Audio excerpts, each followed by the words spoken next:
everyone, welcome back to my channel. A lot of people have been wondering, is Canada still worth it in 2024? Yes, I know that 2022, 2023, as far back as even 2021, a lot of people were clamoring for Canada.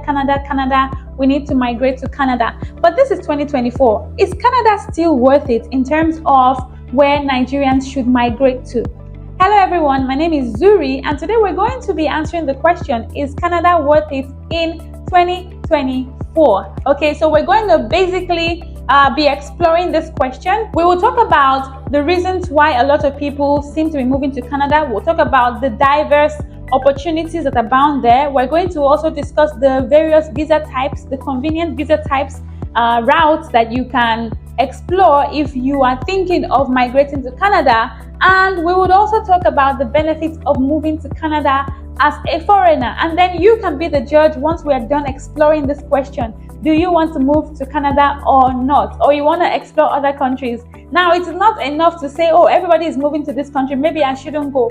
Or say, everybody is moving to this country, maybe I should go. You need to know the reasons for yourself. So we're going to delve into the reasons real quick. If you see me looking this way, I'm not looking away from you. I'm just looking at my laptop because I have everything written down. I don't want to miss anything, and that's why I like to take notes of everything I want to talk about, okay? In the recent years, Canada has experienced an increase in the number of individuals choosing to move and settle in that country. So we're just going to talk about the reasons behind this trend. And the very first reason I wrote down here is that Canada has a welcoming and an inclusive society.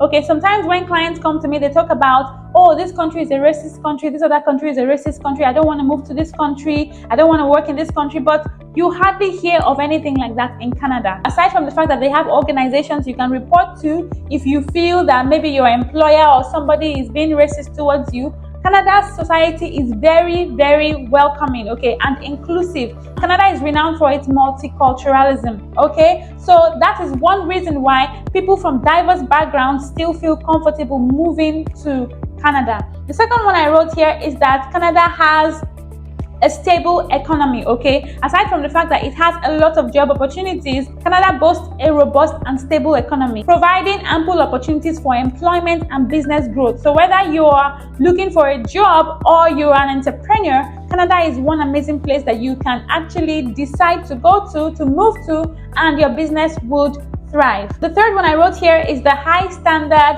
of living. Now, the quality of life, healthcare, safety, and so on and so forth, Canada can boast of these things, and that is one reason why a lot of people are moving to Canada. I also wrote here safety and security, but I've already mentioned it, okay? Canada is renowned for its low crime rates and for its safety in general as compared to several other countries, okay? So that is one other reason why a lot of Nigerians are also considering moving to Canada. That's why a lot of people are clamoring to move to Canada. Now we're going to quickly breeze through the different visa options available for you. I know I talked about it in another video, you know, the most convenient immigration routes. So I'm not going to take time. I'm not going to spend time on this, okay? The first one I wrote here is the express entry system. Basically, the express entry system is a system where you get permanent residence from your country, okay? Instead of going to Canada with a study permit or a visit visa or a work permit and then working your way to PR, the express entry system allows for you to start your application for PR directly from your country, okay? Now, this system is a point-based system, okay? It's what we call CRS scores, the comprehensive ranking system. That's what CRS means, okay? So the CRS scores determine if you will be given an ITA, which is an invitation to apply for permanent residence. So the express entry system focuses, it is not job-based, it focuses on things like your age, your education, your work experience, your qualifications, and so on and so forth. And so they put all that together to determine how high your score would be. If your score is high enough, then you get an ITA, which is an invitation to apply. The next one I wrote down here is the provincial nominee programs, okay? That's the PNP route.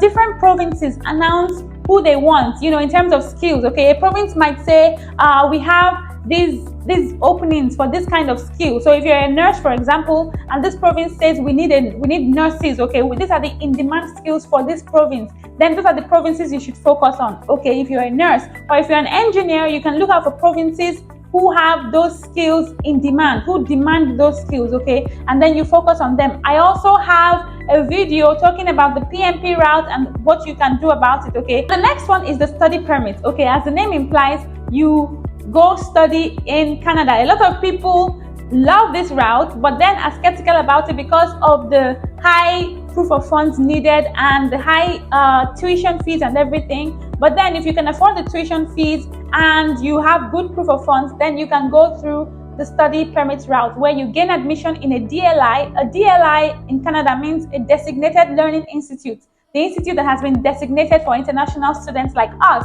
So you can get admission to any of these schools and then get a postgraduate work permit when you are done with your study, okay? Now I have a video where I talked about major reasons why study permit applicants get denied, okay? If you apply for a study permit, the major reasons why a lot of people that apply for study permits get denied. Now I know that you might not have applied for a study permit yet, so you think this video is not for you, but it's actually more for you, okay? Because if you want to guard against something, you have to know the reasons why a lot of people make those mistakes, right? So that video talks about the reason why people get denied when they apply for study permits, and not just that, but what you can do about it when you get denied, okay? So before you start your application, please watch that video, okay? When you're done watching that video, I have another video teaching you how to apply for a study permit, right from the point of getting admission to the point of applying for the study visa itself, okay? So please watch those videos. Now the next one here is the work permit, okay? Temporary work permit, which allow for you to be in Canada for a specified period of time, after which you can maybe renew or apply for a permanent residency, okay? Now this work permit can be gotten through different programs like the TFWP, which is the Temporary Foreign Worker Program, or the IEC, which is the International Experience Canada, or other AIP streams. If you're looking to gain work experience or you're looking to relocate to Canada, you can go through this route, okay? All you have to do is decide what program you want to go under. Now, I have created step-by-step videos on each visa type and their procedures, okay? So please check them out in the description below. Okay, this is the phase 3 of this video. Let's talk about the benefits of moving to Canada, okay, as a foreigner, as a foreign worker, or as a foreign student, and so on and so forth. The first benefit is that Canada has a strong job market, okay, and it provides ample opportunities for you as a foreigner who wants to move to Canada. Whether you're in the IT section, you're in the healthcare section, you're an engineer, or you're a skilled trader, whatever it is, whether you're an entrepreneur or not, you know, Canada offers a very large and thriving market for whatever it is you want to do. Okay, you just decide how you want to relocate to Canada. We've talked about the access to healthcare. We've talked about how Canada is very inclusive in terms of its multiculturalism and so on and so forth. So these are the advantages, okay? And aside from that, Canada is really beautiful. Yes, I know some people complain about the weather, but outside the weather, okay, because it's like a huge contrast to Nigeria's weather, right? But outside the weather, Canada is really beautiful. It also has a good welfare system, okay? I forgot to mention that before. They have things such as the Employment Insurance Program, which gives you temporary financial assistance. Let's say, for example, if you've lost your job, the EI program gives you temporary financial assistance till you get back on your feet.